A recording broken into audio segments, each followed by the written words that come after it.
was quite an introduction. Would you have expected anything else from me? Well, in 1978, my life was changed forever.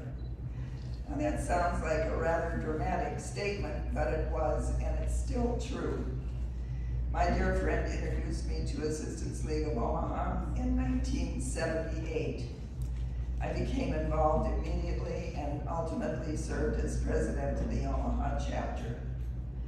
I loved my chapter and all it had to offer through its programs, my friends, and the fact that I was going to have to move to St. Louis because of my husband's job was pretty traumatic. I wasn't quite sure how life was going to continue, but immediately I was contacted by the national organization asking me to start a chapter in St. Louis. It took me about 5 minutes to say yes, but I was going to need a little time to get to know some folks before I could actually do this. The process for beginning a chapter was clearly laid out by National Assistance League, which began with forming a steering committee that identified individuals who might have an interest in beginning a new organization, and then going through the prescribed steps guided by a representative of National Assistance League. During the next 2 years, I became involved in the St. Louis Symphony Volunteer Association, my PEO chapter, Trinity Lutheran Church, and my subdivision. A wonderful group of women agreed to be part of the steering committee and help bring Assistance League to St. Louis. Representatives from the national organization came to St. Louis in April 1987, and we held an initial meeting with the women who agreed to serve on the steering committee. They were Pat Gilbert, who had been president of the Birmingham, Alabama chapter, Mary Alice Long, who I met through my church, Jen Cox, and B.J. Wood from my subdivision. Carolyn Stuber, who had lived in Omaha, was familiar with Assistance League and was a neighbor of Pat Gilbert. Judy Jansen, her neighbors, Lou Fries and Leslie Wainwright, along with Linda Kilmer, who I met through the Symphony Volunteer Association, made up the steering committee. Also, Sue Walsh from my PEO chapter. Each of the steering committee members was asked to submit names of those who they thought might be interested in forming a chapter of National Assistance League. Now keep in mind, no one other than a couple of people had ever heard of National Assistance League, nor did they know what we were going to do other than we were going to serve the unmet needs in the St. Louis community. We sent invitations to those who had been recommended by our committee to attend the invitational coffee. The big question was whether or not to use self-sticking stamps, as they were not reliable at that time. Reservations were taken by a phone, as email was not one of our resources. We felt we were quite up to date because we had answering machines and people could leave their reservation. About 120 people responded to our invitation, and over 100 attended the coffee at Ladue Chapel. The president of National Assistance League and other national board members attended and further explained the organization. At the end of the coffee, we asked for a commitment, and 79 women agreed to join. Now, we asked them to leave their name tags on a poster, and we said, really, you can't leave unless you leave your name tag. But we weren't quite that hard-nosed. We did have a lot of interest in joining. Our first regular meeting was held at Ladue Chapel, and that's where we met for quite a few years. 3 of the steering committee members are still part of the chapter and are here today. So let's meet them. Each one was extremely important in the beginning of this chapter, and it's my pleasure to introduce them. Mary Alice Long. Mary Alice was, she served in a lot of capacities in those early years.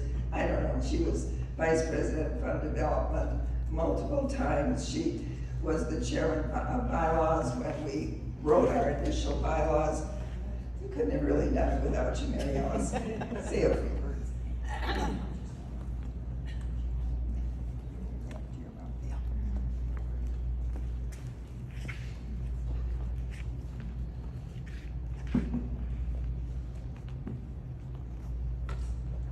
Good morning, ladies. Good morning. I remember sitting in Linda's living room, listening to two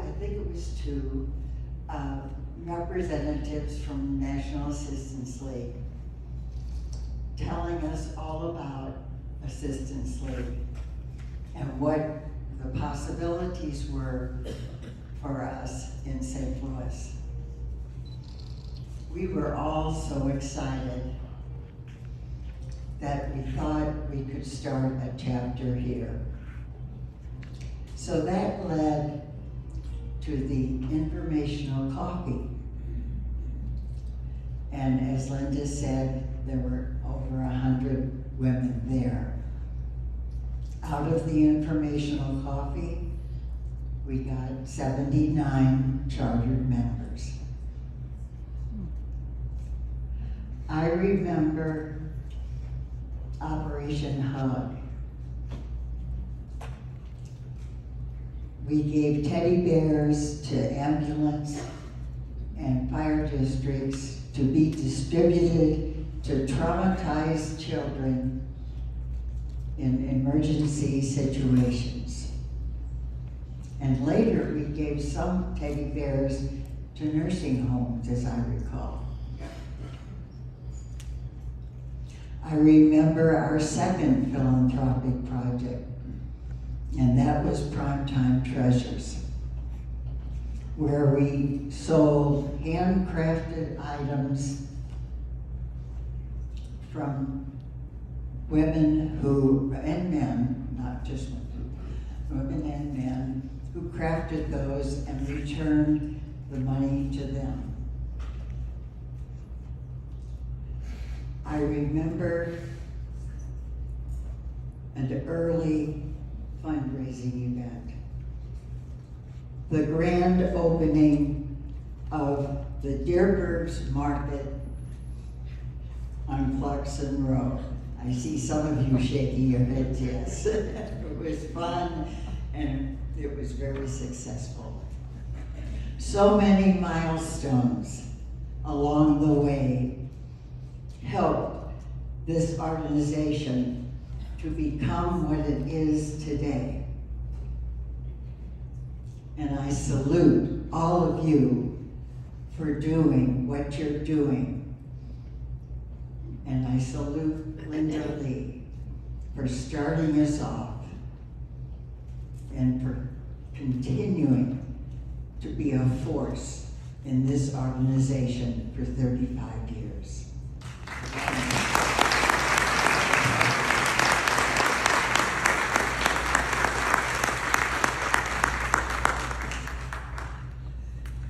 Jan comes. Jan, are you here? There you are. Come on up and say a few words. Jan was a member of the original steering committee as well. She lived in my subdivision, and she had a variety of positions on the board as well, and we thank you for everything, Jan. Thank you so much. Good morning, ladies. Good morning. I became a charter member of Assistance League. I'm sorry? Up there? That better? I was hosting a progressive dinner in our neighborhood, and Linda and Paul Lee were our neighbors, and she asked me if I wanted to come to a meeting discussing whether or not we were going to start a chapter of Assistance League. Linda's wonderful presentation and the amazing ladies that I met that day made it something that I was so anxious to be a part of. With Linda's guidance and leadership, we became an Assistance League Guild first, and then we became a full-fledged chapter. Right? I was asked to chair the first fundraiser.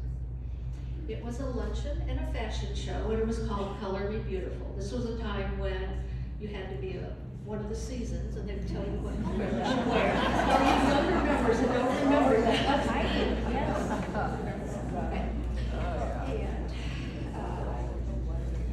Okay, Assistance League motto, "We will not let you fail," came into play for sure when I took on the chairmanship because several things happened. I'm going to mention just one, but the luncheon was a menu with chicken salad served in a puff pastry swan. Sounds easy. The day of the luncheon, got there early, and the caterer was late. I was like, okay, not good. So when the caterer did finally show up, she left the necks and the heads of the swans at the back of her business.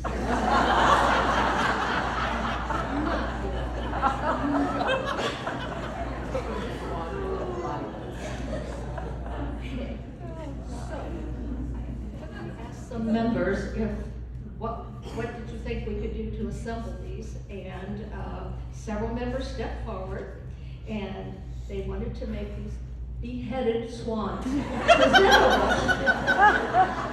my gosh, they were very strange looking. Most despised, but anyway, it was considered a success. It made the fashion show, and it made $1,900. That sounds like very, very little compared to today, what we do. You are all just such an amazing, amazing group.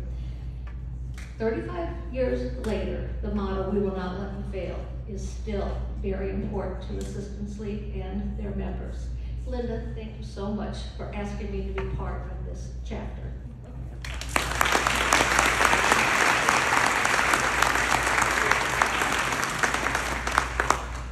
And Lou Freeze is here with us as well today. Lou was our first treasurer, and then she went on to do a whole lot of work at Primetime Treasures and Gingerbread Village, and I think she'll tell you a little more about that. Wow. I look at all of you and I'm so pleased and I'm so proud. This is what we envisioned 35 years ago for our Assistance League of St. Louis. I began as the first treasurer, but after a few years, my job was expanded to include Primetime Treasures. My job involved tracking intake from the craftspeople, their sales, and finally the checks. It wasn't long before we were helping over 100 craftspeople. Many long-lasting friendships were developed as the result of our work with Primetime Treasures. A few years later, I was asked to chair the decorations committee for Gingerbread Village. I feared the enormity of the project and wondered if I was capable of doing the job. I decided to do it, and I was so happy that I did. It became one of the best experiences of my life. I learned the real joy of Assistance League, as so many members came forward to lend a hand. It was rewarding for me to see their willingness to work and to feel the camaraderie that made Gingerbread Village successful even before the doors opened. I'm so blessed that I've had my Assistance League experience, and I wish the same for each of you. Thank you.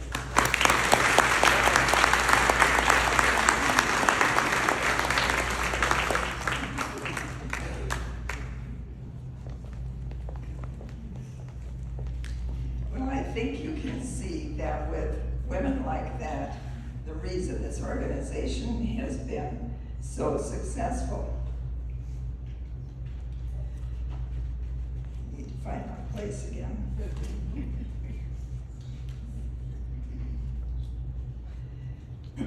We used the prescribed format from National Assistance League and held the next organizational meetings elected a board of directors, and I served as the first president, and others filled the other positions very easily. One thing we established early on is that we are not a club. We are a serious organization dedicated to serving the needs of St. Louisans. This didn't mean we couldn't have fun, but we intended to be seen as professional, serious about our work, and that has been the case ever since. I look back with fondness to the days that we got to know one another and were putting the framework together for this organization. We moved quickly. Our first organizational meeting was the first Monday of October, 1987. And in December, just 2 months later, we adopted Operation Hug as our first philanthropic program. The May Company offered to sell us 800 bears at $4 a piece. The only thing was that we had to buy all 800. Which was a bit of a challenge because it doubled our budget for the program. Linda Kilmer had a contact at the St. Louis Police Department, and they were our first agency to receive the bears. Later, as many as 29 different agencies, which included fire and ambulance districts, nursing homes, hospitals, shelters, and other social service agencies, were recipients of bears. Between 1987 and 2020, we distributed 50,000 bears. The following spring, we adopted Primetime Treasures, which was a philanthropic program that sold items made by people 55 and over and returned the money to them. Our store was on Dallas Road, just south of Olive. I will say that there was kind of a funny thing that went on during the time we were negotiating for that space, and a little dissension among the troops.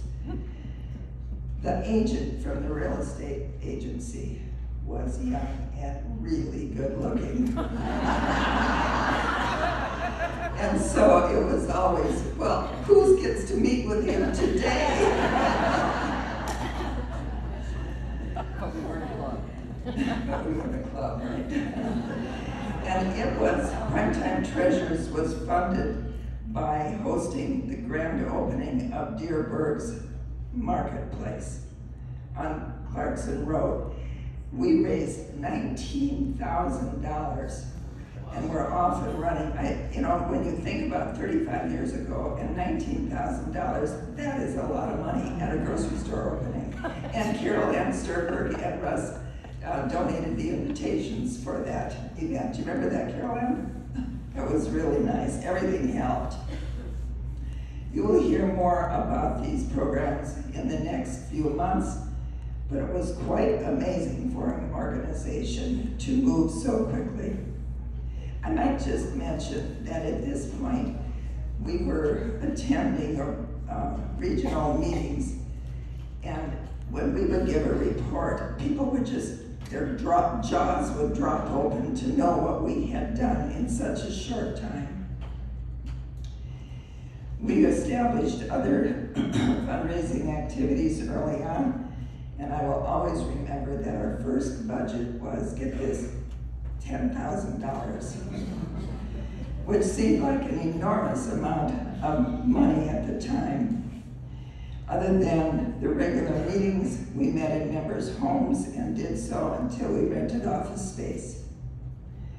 Both Operation Hug and Primetime Treasures were programs operated by other chapters, and they were more than happy to share their materials with us, which saved us a lot of time and a lot of mistakes. This was clearly another advantage of being part of a national organization. After a few years of serving as president, I was asked to serve on a national committee that began chapters in other cities. So as a member of the National Extension Committee, I had the opportunity to help begin chapters in Columbia, Missouri, Southeastern Michigan, Chicago West, Minneapolis, and Cincinnati. This was a wonderful experience, and these chapters remain vital and are contributing to their respective communities today. Mid-Missouri was very involved and played a big role in our helping to start Fantastic Finds, and for which we were grateful. I also had the opportunity to serve on the national board for 4 years and learned so much from that experience. Believe me, this is a very well-run and thought-out organization. I mention these experiences as it is because of such a strong national organization, local chapters continue to grow. Without this affiliation, there would not have been an impetus to begin an organization like we have here today. I even had the experience of being in California during the 6.6 Northridge earthquake. That was quite an experience. I described the mechanics of how National Assistance League helped us begin our chapter here, but there is so much more to the story. The real success of this organization is because of the individuals who made it happen.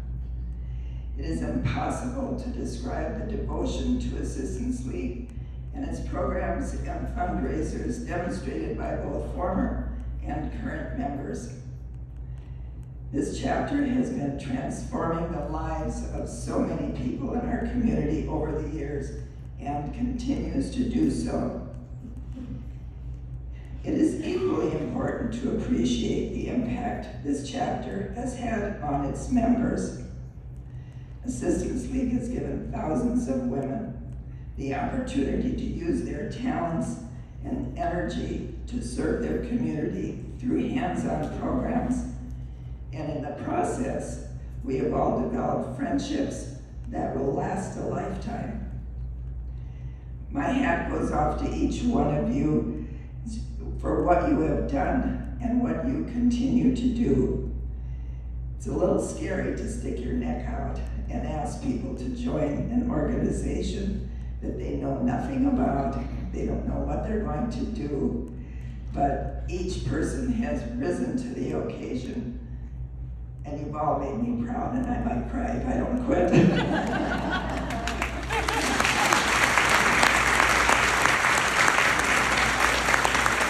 It is so inspiring. Thank you.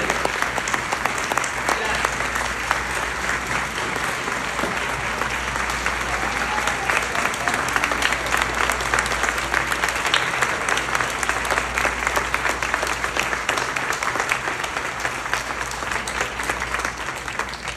It is amazing what we started, like the $1,000 budget, and now we're like $1 million budget. It's 10,000, sorry, 10,000, yes, 10,000. All right,